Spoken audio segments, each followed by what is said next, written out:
Hi everybody, welcome to the St. Petersburg Economic Forum, and it's over.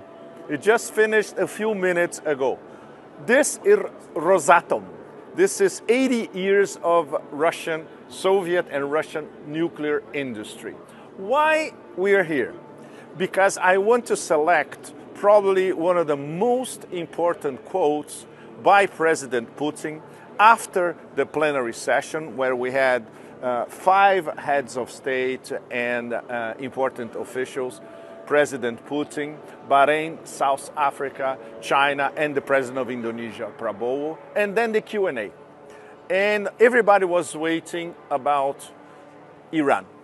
And some of the things that President Putin about Iran are extremely important, including, and I'm going to quote, "We support Iran and its struggle for legitimate interests, including peaceful use of atomic energy," which is exactly the opposite of the American position.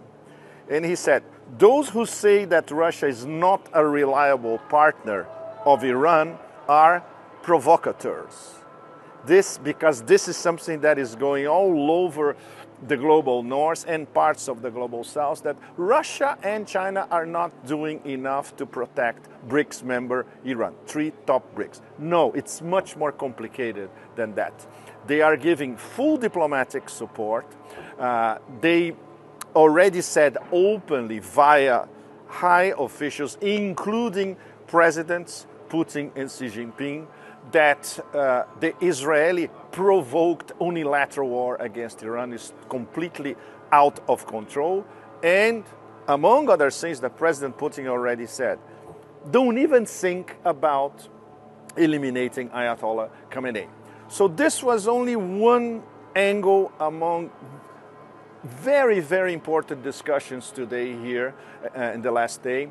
The last panel, in fact, before the plenary session, was our panel that was discussing fake news. But we discussed fake news, we discussed artificial intelligence, and we discussed who controls fake news and what factories of fake news are all over the world, especially across the West. Maria Zakharova was in this panel, former Austrian Foreign Minister Karin Kneißl, and then, of course, everybody was waiting for the plenary session. It was great to have Africa represented, Southeast Asia, the GCC, Bahrain, the President of Indonesia, Prabowo, was the guest of honor. Very, very important. And, of course, President Putin last year in Vladivostok, he's already saying the 2 top growth areas of the future are Africa and Southeast Asia. And they were represented here at the highest level. So this is a mini wrap-up of the forum. The forum has been changing year after year. This year, we can say that it went much deeper than last year.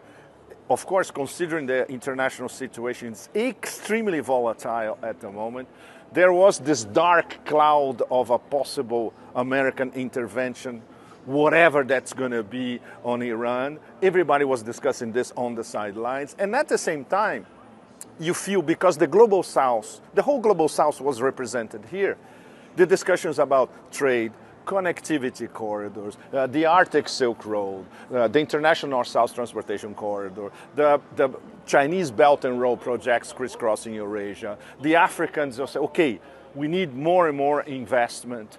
And the Chinese absolutely everywhere, including thinking about investing in Donbass. So all that was immensely, I would say, auspicious, compared, of course, with the very, very dark international situation ahead of us. Thank you very much, and that wraps up the latest St. Petersburg International Forum.